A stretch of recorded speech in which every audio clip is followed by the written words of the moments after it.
พี่น้องเอ้ยเนาะมีอันขนมทอดกล้วยแล้วก็ครับ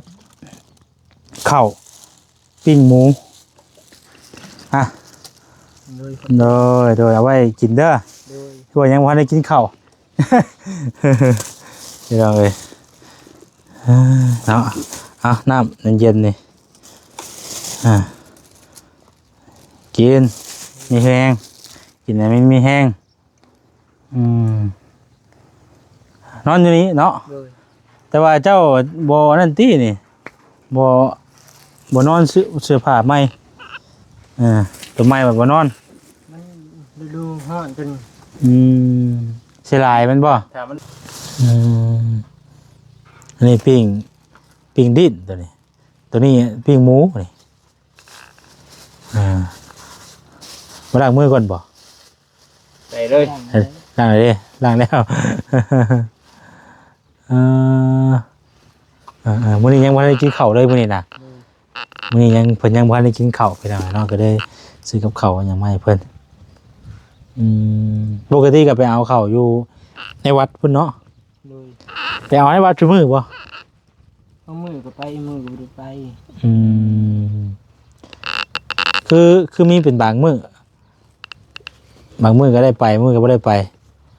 คันว่ามื้อใดบ่ได้ไปเอาในวัดจะไปเอาอยู่ไสเอาเงินไปซื้อเอาเอาเงินไปซื้อเอาแล้วข้างนี้นี่ให้มันกว้างหม้องนี้จะเป็นตะยูอยู่หม้องนี้นี่ปัดกวดเมียนให้มันไปอยู่เจให้มันไปอยู่เจใดเจนึงเชี่ยนะเนาะเมียนเป็นบ่อนเป็นที่เนาะเท่บ่เก็บเอาก่อนก็ได้เก็บทอดไว้ก่อนทอดไว้เจนั่นก่อนนะทอดไว้เจนะเก็บอันใดมันบ่ว่าปัดก็ได้เก็บทอดขวดในกระถิ่มต้องใส่กระสอบมีบ่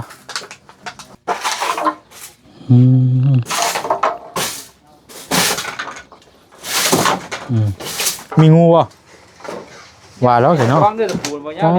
เสื้อนี่ก็นั่งนั่นเนาะเสื้อเพิ่นนั่นแหละเนาะสมมุติว่าเจ้าอนามัยนี่ข้าว่าเจ้าอยากมานอนอยู่ในนี่ก็ได้คือกันเนาะมันเป็นบ่แหละอ๋อตัวมีก้อนหินบ่น่ะยันแต่งูได้ข่อยไปโอเคมาใส่นี่มีนกแล้วนี่เนาะแหละเนาะเป็นยังไงเขาก็อยากให้มันเป็นมันอย่างไรสะอาดเนาะเพราะว่ามันโอ้พี่น้อยเห็นผู้ใดก็เห็นเนาะว่าโอ้บ่แซ่นแนะนำตอนนี้เด้อว่าซั่นให้ปัดแน่มามื้อนั้นโดดโอ้เอามาซ่อมรถรึกแท้ดีว่ะทำมาจมดิปิดเกินเพื่อนเปิดโรงเรียนบ่ได้แม่นบ่แยกของใต้บ่เห็นหั่นแหละคือว่าอะไรนั่นเด้อมีตลอดนี่ฮะเป็นมาหากินตลอดบอกไปเวลาค่าเขาเลยจะสั่นมันนะว้าเจ้านอนอยู่นี่อยู่กะมันยังขึ้นมาไม่ยังมันบ่เซ่มันสิเจ้าเห็นอยู่ไสไม่นี่เลยกายมานี่โดยโยฉันเจ้าบ่เห็นข่อยก็บ่แซนมาข่อยสิบ่ลีเห็นลีนี่ข่อยสิดับมื้อนี้ก็วันศีลใหญ่ครับมื้อนี้เนาะสิเพ่งมื้อนี้มันก็ออกตลอดดอกพังแสดงว่าจะนอนอยู่นี่เห็นตลอดเลยป่าจังโง่เด้บ่บ่เจ้านอนอยู่นี่ก็ขึ้นมาเลยบ่ได้ขึ้นแต่ว่ามาเวียน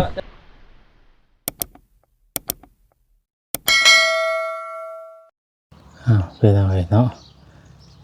อยู่ใต้กกสะแบงคือเก่ามื้อนี้ก็ได้กำลังมาเดินทางมานี่แหละไปพ่อทางบ่อยาวเพิ่นจะได้พาเพิ่นมานาพี่เลยเนาะโดยสบายดีอีกรอบเลยบ่อยาวเด้อโดยสบายดีบ่เวียดเนาะโดยมานำกันมื้อนี้เนาะกุ้มใจว่าตาเพิ่นไปทางใดแล้วมื้อนี้เบิ่งซ่านซะก่อนเฮ้ยสายยังคืออันนี้ฮะคือของผมแม่นบ่เขาดึงเฉยได้พ่อนบ่ยาวเอ้ยผมเป็นสายยาวแฮงอีหลีโดเนาะ ให้กูสินลวด เพิ่นบ่ได้เอามือ อ๋อคือห่อบ่นี่มึงเนี่ยน่ะเต็มอยู่น่ะ ได้ยุ่งได้ย่างอยู่ อย่างพอมันปลูกคือห่อมันลามขึ้นไปเนาะน่ะแม่นเบิดเล่นนี่เอาสบายดีเด้อพี่น้องเด้อเนาะสบายดีเบิดสุขสุขคนพอดีไปพ่อทางบ่าวยาวเพิ่นในระหว่างทางที่เฮากำลังสิเดินไปกลับมาเนี่ยพี่น้องเอ้ยเนาะก็เลยมาส่งเพิ่นอยู่หน้าแล้วก็กับอันซื้อไม้กวาดกับอันนี่แหละ2แบบเนาะสิเรียกว่าซื้อไม้กันพลอย2แบบพี่น้องเอ้ยเนาะเดี๋ยวเอาเครื่องมาอีกก่อนโอ้ตัวนี้ค่อยเหยียบเลยนะตัวนี้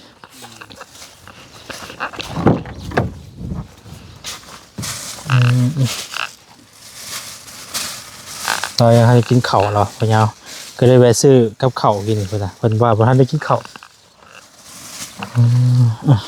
พี่น้องเอ้ยไปพ่อยาวเดี๋ยวสิกูเอาเมื่อให้เพิ่นอยู่เถียงบ่ได้ป่ะเพิ่นเดี๋ยวถือซอย นี่แหละเมื่อกดไว้อยู่อันเฮือนเจ้าโอ้ โตเฮ้ยเนาะอากาศร้อนเนาะบ่เวียนมื้อนี้ก็ได้ร้อน จะช่วยเจ้าองศาบุของมัน40จัก39 40จัก ส่งก็พอดีได้ส่งกันเนาะก็ซื้อ2ตัวมื้อนั้นน่ะซักน้ำเด้อพอดีว่า2ตัวแล้วว่าเนาะเสื้อก็พอดีว่า3ตัวเสื้อ3ตัวพี่น้องแล้วก็ส่งอีก2ที่ใส่สีมันมีลายอย่างในก็ซื้อมาให้เจ้าพุ่นน่ะส่งบอมบ่ตัวนึงส่งบอมเนาะพอดีอยู่บ่น้องพอดีอยู่เนาะโอ้ดื่มเอาสายดื่มเอาแบตสำรองมานำเนาะเพราะจะว่าแบตทำเบิดนั่นแหละอีกรอบเดี๋ยวก็จะเบิ่งให้โอ้ยเดือนพอไผ่บักม่วงเต็มอยู่เนาะเอาลายดีเลยย่ำนี่บักม่วงมันหลายบ่ยาวแท้ก็ชื่อช่วยแล้วบักม่วงกำลังชื่อไว้ให้เราไปขายต่อขายป้ากี่เที่ยวชื่อเนาะป้ามันก็ขายต่อเอาไปขายป้าไว้กับมันเหี่ยวซื่อเนาะอันเทียงเจ้าอยู่นี่ผู้เจ้าเพิ่นบ่ได้ออกมาบ่ได้ออกมาเยี่ยมบ่บอกมีจะออกมาจอบเบิ่งซื่อมาจอบเบิ่งช่วงไหนเพิ่นออกมาช่วงเขาเลยไปอยู่เพิ่นออกมาเพิ่นช่วงนั้นเพิ่นเลยนั่งพูดกูจะแบ่งกันเพิ่นไปนั่งอยู่นั่นแต่เพิ่นออกมาจอบเบิ่งเขาเมื่อเพิ่นจะนอนอยู่นี่เพิ่นก็บ่ได้เว้าอะไรหรอกว่าจะเพิ่นฮู้แล้วเพิ่นฮู้ว่าจะนอนอยู่นี่นะโดยโดยพี่น้องเอ้ยลูกเพิ่นน่ะฮู้ว่านอนอยู่นี่อ๋อลูกชายเพิ่นน่ะบ่ลูกชายบ่โดยเพิ่นพ่ออีน้อยตัวมาลงมาเมื่อพ่อผู้นั้นบ่โดยลูกชายผู้นั้นบ่โดยเป็นพี่น้องกันบ่กับเพิ่นน่ะผู้น้อยๆได้โดยน้องหยังก็คือน้องเพียงเนาะแม่พงลูกชายล่ะไปด้วยพ่อเฮา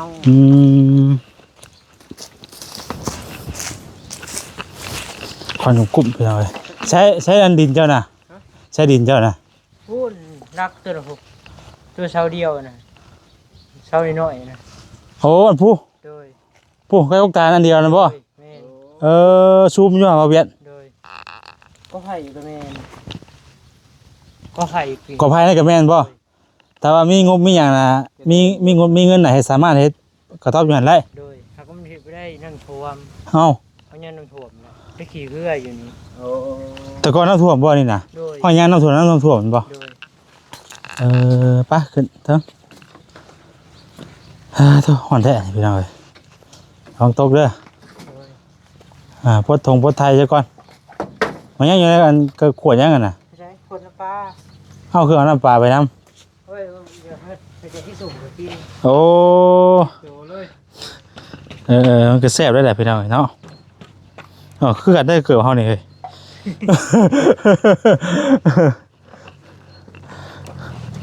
อย่าแต่ตะปูรุดยังได้ข่อยมาเบียดเลยตกตลอดตกตลอดบ่ อืมเก็บไว้สิอันส่งเสียงน้ำมันนี่ ไว้เป็นว่าไว้เป็นอันนั้นจะมันยังจะเครื่องยังไง เครื่องลงแล้วจะได้ฉาก เออซักไว้เด้อเครื่องเด้อลงได้แล้วก็ซักไว้ไม่กวดอันนี้ถ้ากวดเฮือนปัดดูได้เอาได้เห็นว่าเนาะเห็นว่าอยู่ก็สิอยู่มันนุ่มมันนุ่ยไปเลยกะ มันบ่คักปานใดเนาะพี่น้องเอ้ยเนาะมีอันขนมทอดกล้วยแล้วก็ครับข้าวปิ้งหมูอ่ะ โดย โดยเอาไว้กินเด้อ โดย ตัวยังวันได้กินข้าว พี่น้องเอ้ยเนาะเอาน้ำเย็นๆนี่กินมีแห้งกินอะไรไม่มีแห้งนอนอยู่นี้เนาะ โดย แต่ว่าเจ้าบ่นั่นตี้นี่บ่นอนเสื้อผ้าใหม่ตัวใหม่แบบบ่นอน มันฤดูร้อนเป็น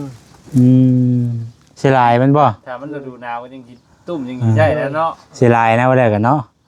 เสียลายก็เลยบ่ฟ้าวันเฮ็ดแบบพุ่มเฟือยอะไรจะเวลาจะกินน้ำจะกินได้ก็ใช้แบบมันบ่ได้ยากบ่ บ่ กินข้าวกินน้ำมันสะดวกบ่ โดย เอ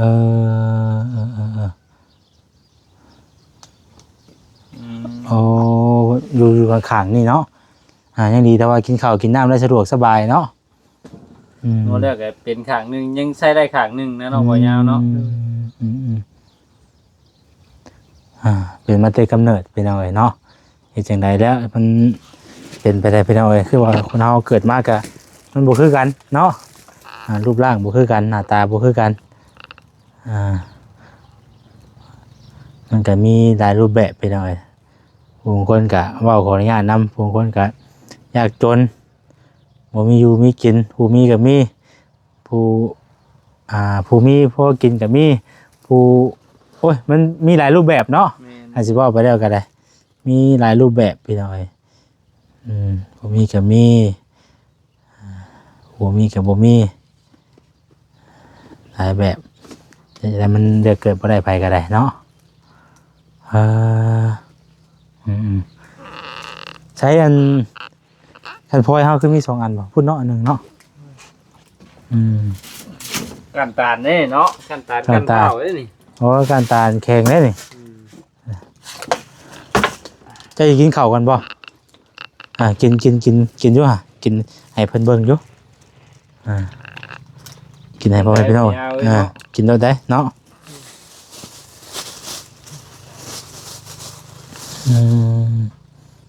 อันนี้ปิ้งดิ้นตัวนี้ปิ้งหมูนี่มาล้างมือก่อนบ่ ใส่เลย ล้างเลยล้างแล้วมื้อนี้ยังบ่ได้กินข้าวเลยมื้อนี้นะมื้อนี้เพิ่นยังบ่ได้กินข้าวไปแล้วเนาะก็ได้ซื้อกับข้าวหยังมาให้เพิ่นปกติก็ไปเอาข้าวอยู่ในวัดพุ่นเนาะ โดย ไปเอาในวัดซุมื้อบ่ เอามือก็ไปมือก็บ่ได้ไป คือมีเป็นบางมื้อก็ได้ไปมื้อก็บ่ได้ไปคันว่ามื้อใดบ่ได้ไปเอาในวัดจะไปเอาอยู่ไส เอาเงินไปซื้อเอา เอาเงินไปซื้อเอาแล้วเงินนี่เฮาหาได้แนวใด เงินขายหน่อไม้ โอ้เงินขายอันนี้ โดย โอ้นอกจากมะม่วงแล้วเจ้าหาอย่างนั้นไม่ไปขาย พาม มะขามบ่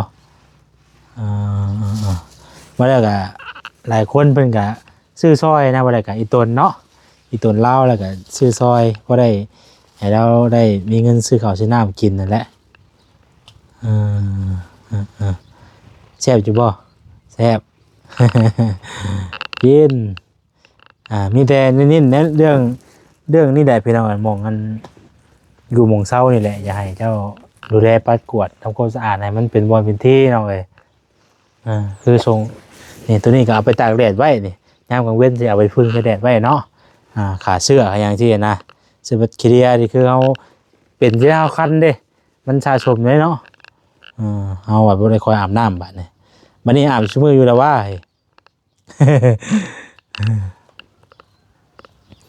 อาบชั่วโมงแล้วให้มันเกรียงก้อยเนาะ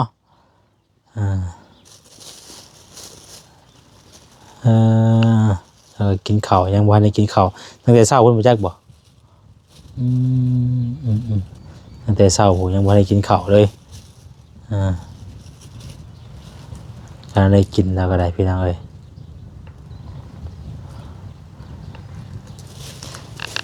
บ้านอันนั้นได้ใช่เนาะเป็นพวกมาม่าก็ต้มขนมกาเมื่อน้ำกันไปเลยบ่ได้เอาหยังว่าจักอย่างเลยบ่อยู่ในนี่น่ะ บ่เอาไว้เลยปะไว้เลยจันมันเสีย งั้นคนมารักบ่ เลย พยานคนรักพี่น้องเนาะก็เลยแบบว่าบ่ได้เอา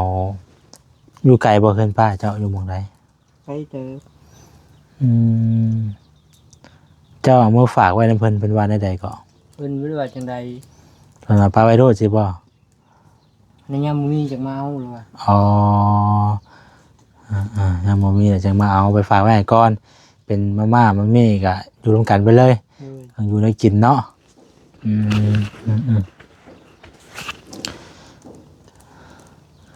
โอ้แต่แซ่บมันได้อยู่ได้พี่น้องเนาะ ให้ได้กินผู้เดียวอยู่ผู้เดียวเนาะแต่ว่า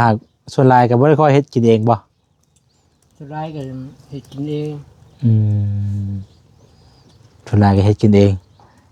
เฮ็ดหยังเฮ็ดแบบใดคือบ่มีหยังเลย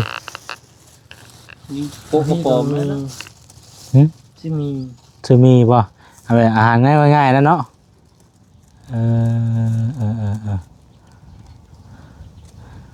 และพยายามนั่นแหละเป็นเอาเองอาบน้ำเราก็ไกลยังปุ๊บมื้อนั้นน่ะพูดได้ ยังก็ผู้ พูดได้บ่เวียดเด้ตอนแรกว่าสิไปพูดแล้วผู้อันแนมเห็นน่ะ จนชุดสายตา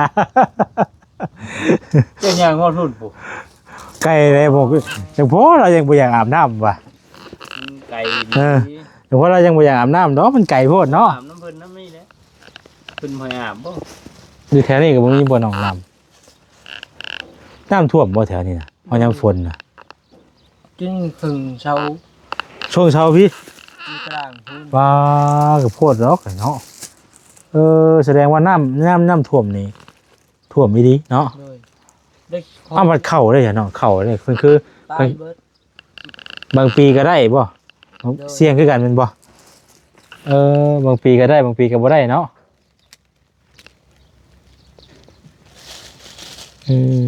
เป็นเอาไงโอ้กกสะแบงลายเนาะอยู่แถวนี้เนาะแน่ๆมันอะไรก็ลายได้บ่เวียด ต้นอยู่เนี่ยแปลงนี่ก็แดงเกินในดอกเพิ่นน่ะ กำลังเป็นหลอกช่วงนี้ก็ได้เอาให้เรากินข้าวกินน้ำซะก่อนพี่น้องเอ้ยเนาะกินข้าวน้ำแล้วแล้วก็จังสิให้เพิ่นเฮ็ดเวียกเนาะเฮ็ดเวียกปัดกวาดนี่แหละน้องเอ้ยปัดกวาดต้อมไว้ทำความสะอาดเนาะหลายคนเพิ่นเห็นเพิ่นว่าทางผู้ใหญ่เพิ่นก็โอ้ยว่าซั่นคืออยู่ได้จังได้อันนี้ว่าคือบ่วัดบ่กวดแน่ มีแต่บุรวัดเอาแล้วเนาะแนวใดมันสิจบสิงามก็เฮาแม่นอยู่ว่าเฮาอยู่โมเมนต์ของเฮาเองแต่ว่าดูแลอนามัยอันดีมันก็พบเป็นตาอยู่เนาะเฮาเองนี่แหละเดี๋ยวเนาะเพราะมันหกก่อนนะเดี๋ยวมาเบิ่งก่อนเนาะปุ๊บมาไปเอาเลยเบิ่งเอาไป นี่ปัดต้อมไปได้ขังในขังหนึ่งก็ได้เนาะขังนี่ให้มันกว้างมอนี่จะเป็นตะยูอยู่มองนี่ปัดกวดเมียนให้มันไปยูเจให้มันไปยูเจใดเจหนึ่งเจนะเนาะเมียนเป็นบอลเป็นทีเนาะโมมีเจลไปหน่อยเนาะจ้ำบ่บัดนี่โอ้กินแบบนี้ไปหน่อยได้บ่ ง่ายเลยเนาะ กินอย่างง่ายๆกินง่ายอยู่ง่ายดีรอ โดยเอาเดี๋ยวให้เรากินข้าวอิ่มซะก่อนแล้วจังไปกันปัดกวดอันนี้พี่น้องเอ้ยนี่พี่น้องเอ้ยเนาะป้าเสาค่ะธรรมดาพวก เบิดได้น่ะ เนาะมันสิ มันเหลือโทรน้ำไม้เดียวเดียวบ่เสียเลยนี่ ใช่ ยังเย็นแม่บนหัวกันไดนะฮักก็ได้ฮะ เอ้า กัด ดึง ได้ ดึงไว้เลยนั่นกันเนาะนี่เซไว้เลยเนาะนี่ก็จ้องไว้เลยนะลักนี่ก็จ้องไว้จะมันจะล่มเมื่อใดเนี่ยเดี๋ยวเนาะ โอ้ยไปดังเลยเบิ่งโอ้โอ้ตัวว่ายาวเลยกินข้าวอิ่มแล้วว่ายาวตัวอิ่มคักบ่มื้อนี้ โดย เอยังเดี๋ยวไว้กินอีกมื้อแรงอยู่บ่ เบิ้ล เบิดแหละเบิดเลย เลย พอดีอิ่มเลย ตัวพี่น้องที่ว่าเราหิวข้าวแห้งไงดิจ้ะนี่เนาะโดยปะก็มีแต่ว่าเจ้าเอาตัวนี้ก่อนก็ได้นี่ตัวแข็งนี่กวดก่อนพี่น้องเลยดาวก่อนเอาไปได้กินข้าวอิ่มใช่ประตูก็เปิดบ่ได้เนาะ ประตูมันเป็นอย่างไร หืม บุฟเฟ่ เท่บ่เก็บเอาก่อนก็ได้เก็บทอดไว้ก่อนทอดไม้เจนั่นก่อนนะทอดไม้เจนะเก็บอันใดมันบ่ว่าปัดก็ได้เก็บทอดขวดนี่กระถิ่มต้องใส่กระสอบมีบ่กระสอบมีบ่กระสอบเปล่ามีบ่บางเทื่อเจ้าอยากเข้ามานอนอยู่นี่ก็ได้เด้บ่จะปัดกวดได้นี่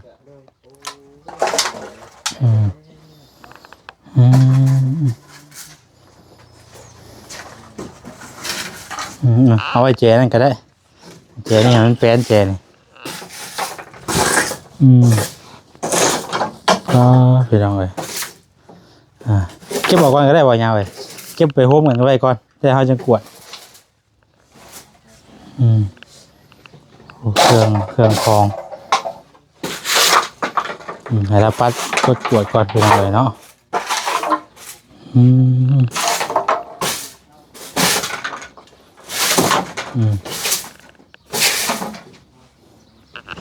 เก็บถอนไว้โหใช่ไหมใช่หลายอย่างหลายแนวเนาะอันนี้เครื่องนี่นะมันมีเองบ่หรือว่าบ่ได้มีไผเอามาบ่นี่นะ บ่ก็เลยเป็นไม่อยู่ก็มีโล บ่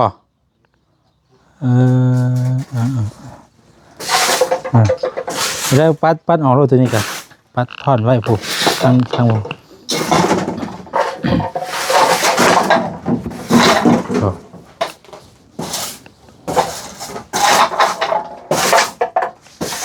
มันลงมาหน่อยไปแล้วเลยจะทอนไม่ได้ไอ้กะมันแปลนเนาะ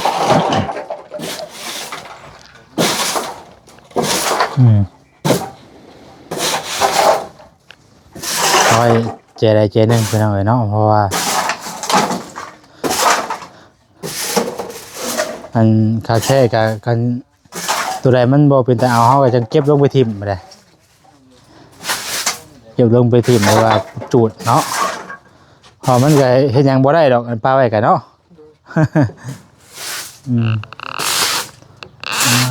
ตัว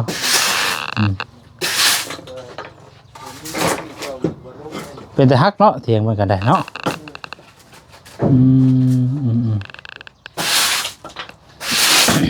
ไหนบ่เอาพี่ก็ได้ย่อไปพี่ก่อนก็ได้นี่ก็ได้แรงนี่สิจูดอยู่แรงที่สิจูด จูดบ่ โดยที่จะไปจูด เก็บอนามัยด้วยก็ได้เก็บให้มันโฮมเข้ากันเท่นะบ่ยาวเก็บให้มันมาโฮมเข้ากันเก็บมาโฮมเข้ากันไว้ได้อันใดเฮาทิ่มเฮาจะฮุบไปบัดนี่เสื้อผ้าเดี๋ยวเฮาเก็บให้มันท่อนไว้กองเดียวกันก่อนสินะ เจ้ากระตุกไป เก็บท่อนใส่กันไว้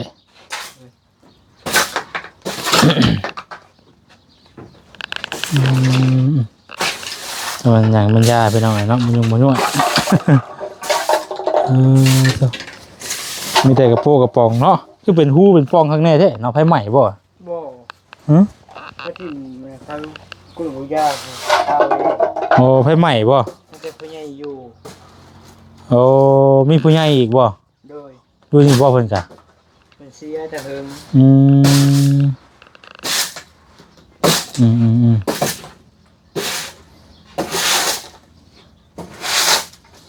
ปัดลงโน้ตแสดงมันเป็นตะถิ่มกับปัดตะถิ่มลงตารางก่อนลงตารางให้ด้วยแล้วมันแปลนก่อนพี่น้องเอ้ยมื้อนั้น FC เพิ่นก็แนะนำให้อยู่พี่น้องว่าให้โอ้ยให้รับปัดกวดในบ่แสนเอ้ยว่าซั่นคือหกแท้ มาเห็นนะครับมันหกพี่น้องเอ้ยเนาะมันบ่เป็นตะอยู่สินะ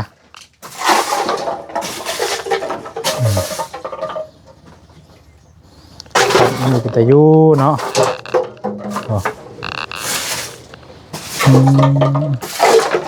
กระปองลายดิเนาะ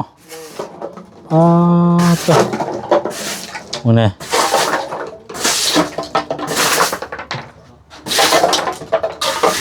หาเนี่ยมันบ่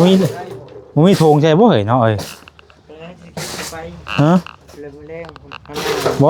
เก็บใส่ธงรถหน้าบ่ยาว สบายดีเด้อกำลังให้เราเก็บกวดอนามัยให้มันแปลนนะมามื้อนั้นทั้งพ่อแม่พี่น้องเพิ่นว่าป้อโทษว่าซั่นส่วนรวม มีแต่ตุกเนาะ ส่วนรวมเจ้าเบียไม่ใช่บ่ยาวคือหลายแต่กระตุก คงหัง เงินของเจ้าบ่ เขามาอยู่กันเดียว เราบ่ได้เอามาแต่ว่ามันหกเห็นนะแต่ว่าก็ได้ว่าเฮามาได้มาเห็นเฮาได้มาเห็นมาเบิ่งแล้วก็อยากแนะนำเราให้มันแปลนเพิ่นนะโอ้เจ้าของเตียงมันก็สิย่องอยู่ได้เป็นเนาะ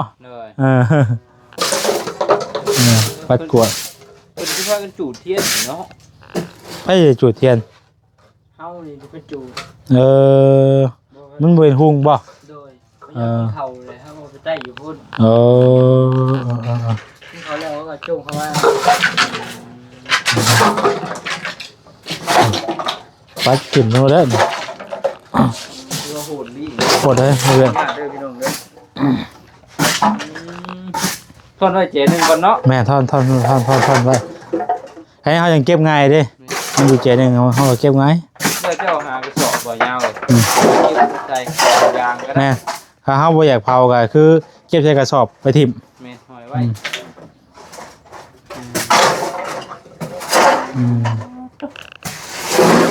ชุดนี้เนาะ อ๋อศูนย์รวมมาดีกว่าอยู่ นักดี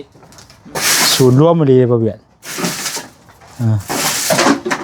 หลังพุ่มหลังข้างไปเพื่อแล้วนี่ ไปเอาเพลงแล้วก็สิ ส่องลมบ่ ส่งลมมันนะ นอนทำขึ้นพี่น้องเนาะไปเบิ่งปลายวิกลงมาปลายวิก กวดลายกระโปงกระปองเนาะโอ้ต้องลายดีดอกพี่น้องเลยมาได้ใส่เนาะ บนนอนให้แต่บ่ยาวนี่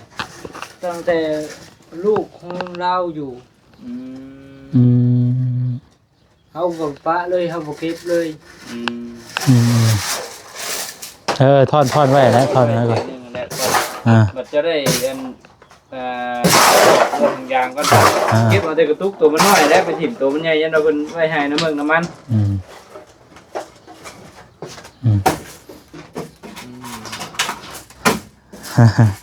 ทางบ่อยาวเพิ่นกับ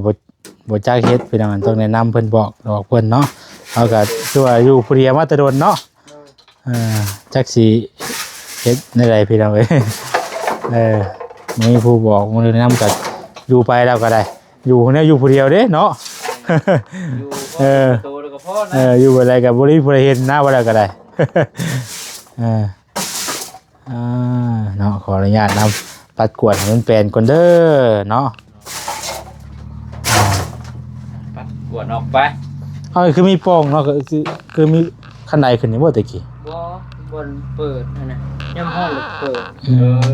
ส่องลมมายาตัวนี้เสื้อตัวละ2อันครับนี่โอ้ขาดขังเก่าแน่เนาะพุ้ยครับก็ดีดึงเอารถน่ะดึงเอาไปป้ายผู้เยอะ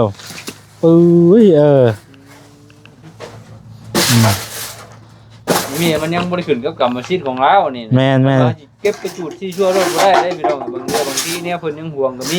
นั่นแหละจังหวะน่ะมันโมหะเจ้าของแค่เฮาแค่ว่า ทอดไว้สินะครับเขาจะเอาไปถิ่มกับเรื่องอันนี้กับมันมวนหากแต่ว่ามันมุ้ยเนี่ยอะไรเอาอะไรแหละแต่ว่าเขากับโบกล้าเฮ็ดถึงขนาดนั้นสินะเนาะ ไว้ก่อน เอา เฮ็ดเกินหลายก็ห้วยให้อยู่ยังบ่พอบ่ว่าซั่น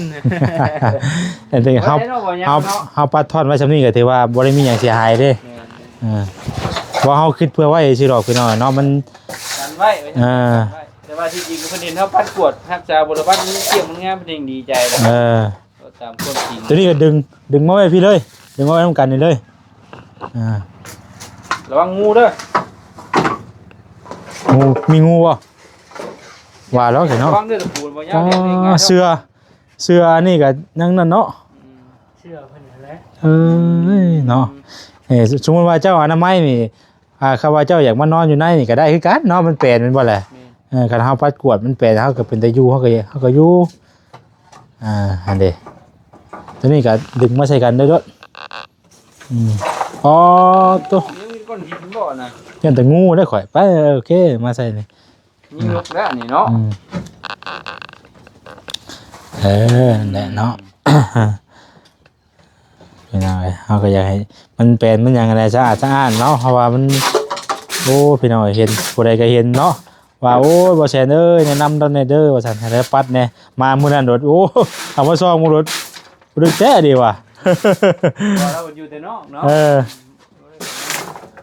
เอาบ่อยู่แต่นอกโอ้มันยังบัดเฮ้ยยังฟูบ่ปัดออกสำนึงก่อนก็ได้เดี๋ยวเขาจะเอาพอยจะได้มาปัดเนาะตัวมันใหญ่ๆออกกัน อ๋อตัวน่ะแต่มันก็บ่ก็นอนได้อยู่ได้ลบฟ้าลบฝนก็ได้อยู่ยังโอเคอยู่แต่เฮาแบบเนียนดีมันก็ได้อยู่เนาะให้กูเฮาบ่มีหม่องอยู่บ่เลย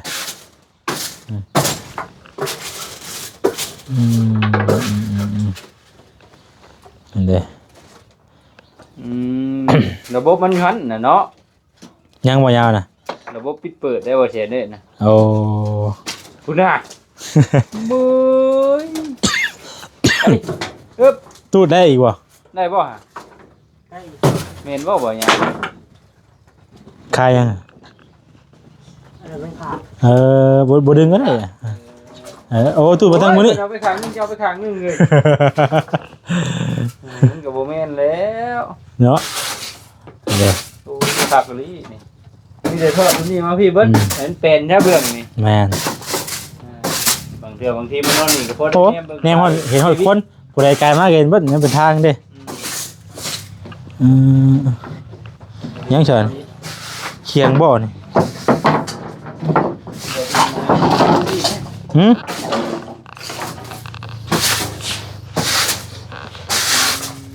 ไปจะเป็นได้พี่น้องเลยเนาะโอ้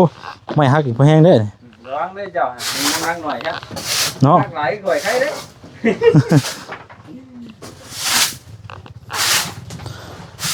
ศูนย์รวมนี่ดอเนาะ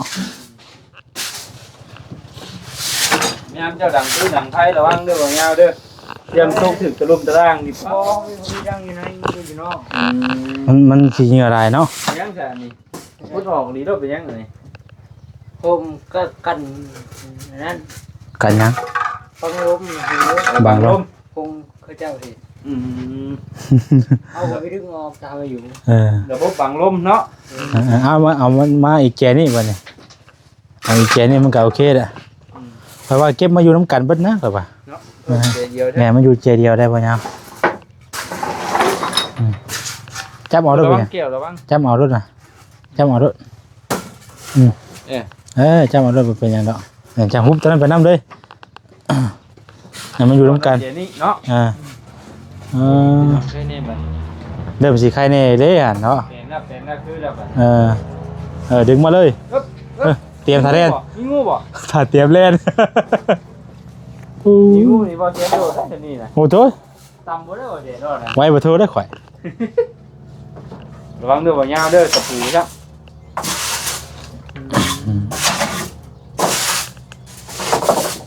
เริ่มแปลนเลยน่ะเนาะ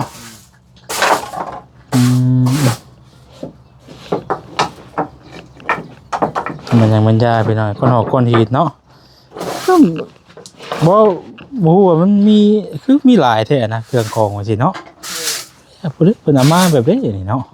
ลูกเพิ่นพี่ก็เคยไปถากเลย ฮะ ลูกเพิ่นเขาเล่าไปถากแล้วเพิ่นน่ะ โอ้ โอ้เคยมาอยู่นอนอยู่นี่ป่ะ โดยลูกเพิ่นน่ะไอ้ลูกเพิ่นเอาไปถากแล้วขึ้นไปนอน โอ้ไม่ได้กับเพิ่นแบบว่าเป็นพ่อจังมีแต่กับพวกกระบอกกินแล้วก็แบบถิ่มไปแล้วนะเนาะ กินกับพี่ เออ กินกับบอลพี่น้องขอโทษนะ จังพอเนาะอันเด้ก็เริ่มแปลนแล้วเด้บัด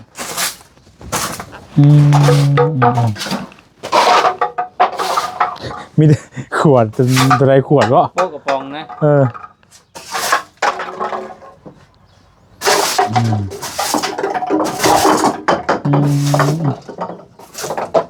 จะมันยังเป็นยาขนมมันหน่วยพี่น้องเอ้ย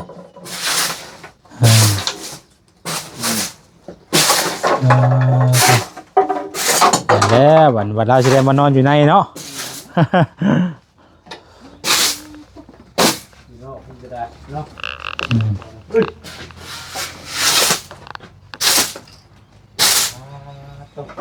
ไม่ดอกเลยทางไหน เนาะมันลงไปแล้วนี่ จังสิลงไปได้ยังบ่ฮู้ เซไปเลยเนาะ ถ้าดูผ้าดูไปเนาะบ่ยาวเนาะ เซไปเลยเนาะ แย่ๆจะไปคืนนั่นแหละเวลานอน มันลงมาบูเมื่อไปให้เนาะเพราะคันว่าอากาศอยู่ที่น่ะธรรมดาอยู่ แย่ยามพุ่นอยู่นั่นแหละ มาเอาเลย มาปัดช่วยนี่บ่ยาวมานอนในหรอบ่ยาวเว้ย เอาเลยแต่ว่ามัน คือไรเนาะโอเคเนาะ เอากันทำเมียนกันเอาอันนั้นไปถิ่มนี่คือแล้วมันหายังไปให้ก่อนพิจารณาก่อนพี่น้องเอ้ย นั่นก่อน เอากะบ่กล้าเฮ็ดขนาดนั้นเนาะมันยังเป็นเถียงเป็นหยังเพิ่นอยู่เพิ่นให้เฮาอยู่นี่ก็ถือว่าโอเคแล้วถ้าเจ้าของมันมาว่าโอ้ยเอาทิ่มไปเลยนี่เลยดี ทิ่มเลย คือเพิ่นมีเงินลืมไว้ก็มี ฮะ เวลาสิมีเงินส่งไปจู่ของเพิ่นได้ บ่ได้แล้วเนาะ บางเทื่อรถเพิ่นจะนี่เด้อจ้ะโอ้ยเงินอยู่ในถุงหั่น ดื่มเลยเนาะ แล้วบ่ยาว เป็นโทษได้เนาะ คือบ่มีก็บ่มี ผิดได้เนาะ อันนี้คือคิดย่านไว้เด้อพี่น้องเด้อตัวจริงๆแล้วโอ้ยฉันว่าเพิ่นยืมเพิ่นมาเอาแต่ถึงแล้วแม่นบ่ว่ายาวนี่คือคิดไว้ซื่อเนาะ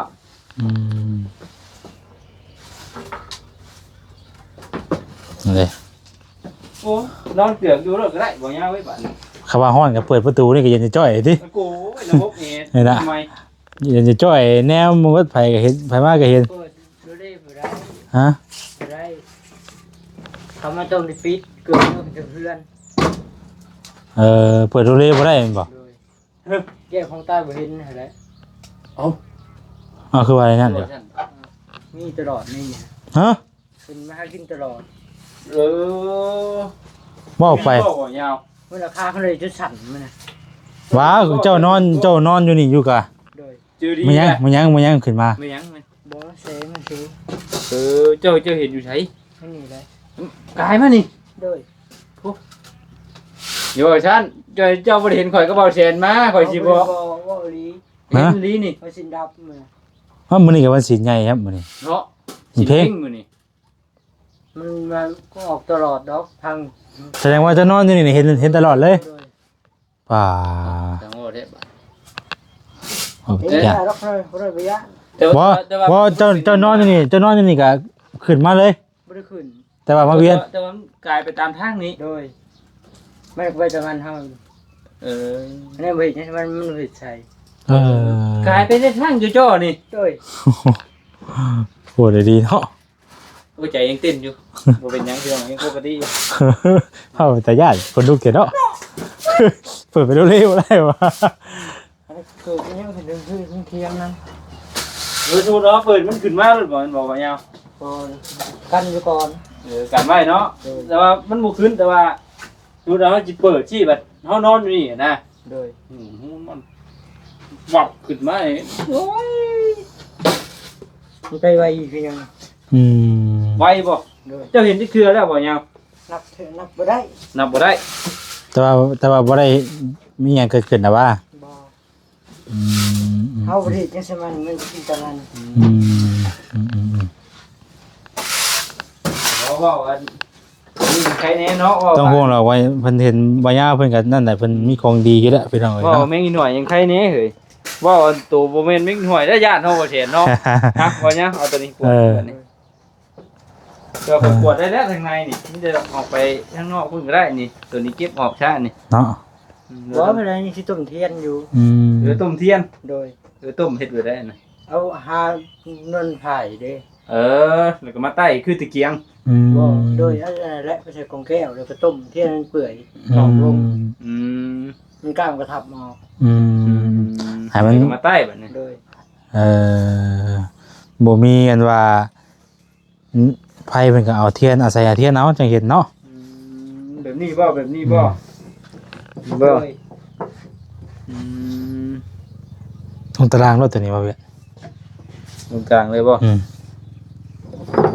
อ้ายเนาะแจกไปแจกไปยาเนาะชมพู่ศูนย์สมบัติเอ้ย ศูนย์ ศูนย์รวม ศูนย์รวมจ้ะ ทีเงี้ย เฮียอ้าวบาดนี้โอ้ยฮะ กระสุ่มเกาะไม้ ส่งเข้ามาให้ไปออก เดี๋ น ย อ ว กไว้ เจ้าสิโดดเทียงป้าชุ่มข่อยสิดอกยก พาดโดดทางนอกนี่กะมันแปลน ยกกันล้มบ่ยาวแล้วว่ะพี่น้อง ถ้าสิเล่นเนี่ยเตรียมสิเล่นแหละนี่กะเสื้อนั้นก็เอาไปพับไว้บ่ยาวนี่เสื้อนี่เจ้านี่ เสื้อขาดแล้วมีหาพวกซื้อเล็กมากับใครครับ ก็เจ้าซื้อได้นี่น่ะ ได้เงินได้ นี่ คือบอลจะนอนประจำอยู่เนาะบ่ยาวเนาะ เจ้านี่ห้องนอนกะตัวนี้แหละนี่ เด้อ ฮะ ดูสิกินไว้ สิเมียนก่อนเฮ้ยจะบ่ได้แปลงฟันได้บ่นี่ ยังได้แค่ โอ้ย ต้นอายุ ยังมีอยู่บ่เก็บไว้พวกท่านมันยังนั่นอยู่เนาะ แต่ว่าย่างอยู่นอกข่อยโคเตือนเจ้าเด้อนี่ทางแห้งหลาย จะมันล่ม ขาดไปเลยบ่เสียนมันเหลือตัวไม้นี่ชื่อได้ มันของมันขึ้นกันหน้าแล้วนะ ว่า ระวัง นี่บ่ โอ้เกือบลงตารางเลย ปลา กูบ่เสียนเลยนะเฮ็ดคือ ปลา มันดอกหมดแล้วนี่ อันนี้บ่จะตกโอ้สิทอบ่เป็นหยังเนาะอันนี้ ลมได้กับ ยังบุญมีอยู่เด้อข่อยว่า ลมเยอะกับตัวแล้วนี่ โอ้เจ้ยจังเกยมาล้มเนาะ โตกันได้ โอ้ตกขาหนึงโอ้ยระวังเด้อไปเหยียบอีกเด้อไปลงเหยียบอีกนี่ เนาะระมัดระวังนั่นแหละ มีเด็กเชื่อใจเจ้าบ่ใช่เก็บซ่อนไว้บ่ยาวเลยก็ได้แล้วผ้านี้ยามเจ้าบ่อยู่เจ้าผ้าตากไว้เด้อให้แสงแดดมันถึก แม่นมันขาดเสื้อเนาะว่าเวียนเอามันฮ้อนมันหวยเอาบ่อยู่ได้เสื้อก็ได้ปุ๊บได้มันก็เนาะ แล้วแต่ลูกผู้ชายแล้ว ครัวเจ้าก็เอาไว้เป็นบอลเจ้าก็เอาไว้ใกล้โพดอันนี้ แมงดำๆมันนะน้ำดำๆมันนะแมง น้ำยาหั่นน่ะยาแก้ท้องอืดเด้ เออ เก็บไว้อยู่แจนั่นอยู่ห่า ทอดเนาะ ทอนไว้ให้มันเป็นระเบียบมันก็สิมีแต่สิ่งดีๆเข้ามาตัวบัดนี้ว่าเนาะมันทุกอย่างมันเป็นระเบียบเรียบร้อยกะ ได้ยาทาคันทาผืนแล้วก็ยังไข้เนาะบ่ยาว โอ้ยเนาะทุกอย่างอ่ะมันถ้ามันระเบียบเรียบร้อยมันก็เริ่มดีมาตลอด โอ้ยเนาะไอ้ว่าก็ว่าคำว่ามัน โอ้เพื่อยว่าสิก็โอ้ยพี่น้องเอ้ย ยาทาคันทาอืดจะบ่นะ เสื้อผ้าก็ซักไว้ตากแดดไว้ อย่างหนึงเนาะน้าพี่น้อง แพบใช้แพบเจ้า ยังอยู่คุณมันได้แค่ แล้ว เก็บไว้เลย โอ้ยเจ้าก็บ่ใส่เนาะ ยังข้างนอกเด้ข้างนอกเว้นวัน ซักเนี่ยเสื้อผ้าไปตากแดดไว้ตามหัวตามแคพวก ตากแดดเนาะ มวยอย่างแล้วที่ว่าข่อยแนะนำเจ้าเว้านี่ก็บ่แม่นว่าบอกนั่นในนี่หรอกพี่น้องคือเฮาแนะนำเนาะอยากให้เราน่ะสะอาดเกลี้ยงก้อยดีหั่นนะก็บ่ได้ว่านั่นนี่หรอกพี่น้องก็เฮาแนะนำเราสินะมันก็เสื้อตัวนี้ก็เนาะเพราะ นี่แหละน้ำพลอยหัน มีแต่มุดหั่นได้สิมาตึกเจ้านี่ กับบนเรากินข้าวกินนี่เรากินอยู่นี่ได้ หมุดได้สิบ่ตึกเฮานี่บ่ หมดได้ครบ เอ้ยเนาะ มีแต่ว่าบัดแรกก็หาเราขายเบิ่งยิกเมืองม่วงจังนี่บางเทื่อบางทีมีผู้ซื้อน้ำ มีแต่รอบจะหน่อยเพื่อได้จากเสียงเขา รอบชีมคำจังน้อยเข้าไป ก็ เบิ่ง สิของคำบ่เอาก็ประมาณนั้นแหละพี่น้องเอ้ยมื้อนี้ทางเฮาก็พากันมาหาบ่ยาวเพิ่นเนาะ มาเบิ่งเรือนเราเนี่ยลองดูเสียเด้อ ระวังตกได้บัดนี่ ตั้งใจเด้อข่อยน่ะ เอามานั่งอยู่นี่ดูหาบ่ยาวเจ้าพี่น้องเอ้ย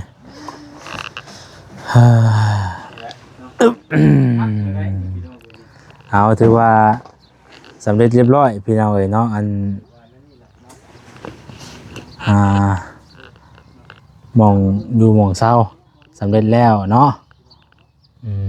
พักในแล้วบาดนี้พี่น้องเอ้ยปัดกวดเมี่ยนเกี้ยงก้อยบ่แม่นว่าสิปัดแต่มื้อนี้ได้เด้อมื้อใดเจ้าก็ทำความสะอาดเฮ็ดให้มันเป็นชีวิตประจำวันไปเลยเนาะมันเก็บมันเมี่ยนมันปัดมันกวดเด้อให้มันแปลให้ทุกอย่างที่มันควงหน้าควงตาเฮาก็เก็บเมี่ยนรถที่น่ะเอาไว้รถให้มันแปลนเด้อน้องเด้อพี่น้องเอ้ยมื้อนี้ก็เข้ามาหาเพิ่นมื้อนี้ก็ได้บ่มีหยังได้เด้อน้องเด้อมีแต่ว่าทางบ่ใส่ก็สิอันกลับไปอีกก่อนได้พี่น้องเอ้ยเนาะก็สิกลับได้บัดนี้เด้อเอาเดี๋ยวจะเอาเงินให้อีก50เด้ออันนี้พอดีใส่กับตัวเก่าน่ะพอดีเป็น100,000บาทนี่เด้อ ดีเซนเช้า 100,000เอาไว้ที่ถุงที่ไทยจะไว้อันแล้วบ่ให้ซื้อพุ่มเฟือยเด้อ โดย ยามเฮามีเงินกับบ่เฮาซื้อพุ่มเฟือยซื้อดอกแนวกินลิ้น เอาไว้ที่ถุงที่ไทยไว้ยามเจ้าบ่สบายพอได้ซื้อยากินเด้อมีเงินก็เก็บไว้บ่ให้เอาไปซื้อในอื่นได้เด้อโดยไปน้องเอ้ยเพิ่นจะได้เรื่องอันนี้ก็บ่ได้เข้าไปยุ่งเกี่ยวหยังแล้วว่าเฮาบ่ได้เข้าไปเลยบ่ได้ว่ายุ่งเกี่ยวแล้วว่ากับเรื่องของเสพติดมึนเมาว่าคดีมันนักสำใดคงจะเสพติดนี่แหละที่ว่าเจ้าบ่เข้าไปวุ่นวายกับมันบ่เฮ็ดเราบ่ต้องเข้าไปวุ่นวายหยังกับมันดอกเพราะว่ามันบ่ดีดอกเนาะมีแต่ว่ามันสิเฮ็ดให้ชีวิตเฮาพังทลาย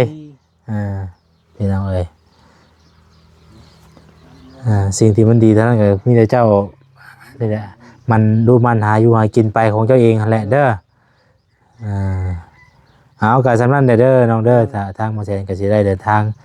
กลับก่อนบัดนี้มาเบิ่งหมองอยู่หมองเซาเจ้าแล้วก็แนะนำให้ปัดกวดเมียนเด้อมันเป็นบ่อนเป็นที่พี่น้องเอ้ยก็ถือว่าปัดกวดเรียบร้อยแล้วอันใดที่ว่ามันบ่นั่นก็จังทิ่มไปเลยเนาะถามเขาก่อนถ้าว่าเจ้าของเพิ่นมาเนาะถ้าว่าเจ้าของเพิ่นมาก็มีโอกาสได้ถามใช่แล้วมาตัดใหม่อีกไปถามเบิ่งเอาเครื่องนี่ถึงเฮารูปไปถิ่มเด้อถามเอาเองได้แล้วอยู่พี่น้องเอ้ยเนาะก็ว่าเพิ่นกันคือว่า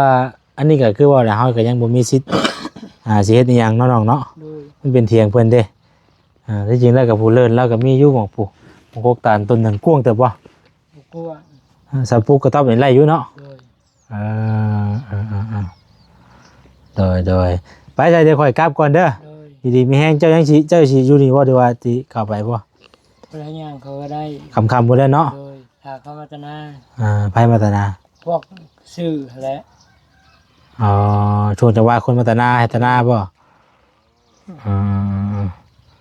โอเคใช่เด้อน้องเด้ออยู่ดีมีแห้งสบายดีเด้อโดยโชคดีเด้อเพิ่นเซ่เลยพี่น้องเอ้ยเนาะโอเคบัดนี้พี่น้องเอ้ยเนาะทั้งเพิ่นก็กินข้าวกินน้ำเท่านั้นยังตรุมตารางที่แล้วนี่คือว่าอะไรปัดกวดเมี่ยนกับคือว่าพี่น้องเอ้ยเนาะจักสิได้ใดนะมันเป็นเถียงเพิ่นว่าซั่นซะเราก็บ่จักสิเฮ็ดอีหยังเราก็ได้ไปเดี๋ยวอย่าลืมอาบน้ำเด้อมื้อแลงเด้อดูมันอาบน้ำเด้อไปขอตัวลาไปก่อนพ่อแม่พี่น้องเอ้ยเนาะอยู่ดีมีแฮงบ่สู่คนผิดพลาดประการใดก็ขอโทษขออภัยสำหรับมื้อนี้ลาไปก่อนแล้วเนาะฝากพี่น้องติดตามกดไลค์กดแชร์ให้แน่เด้อพี่น้องเด้อแล้วก็ขอบคุณหลายๆที่ สนับสนุนแล้วก็บ่กดข่าวโฆษณาเนาะสำหรับมื้อนี้ไปแล้วพี่น้องเอ้ยสบายดี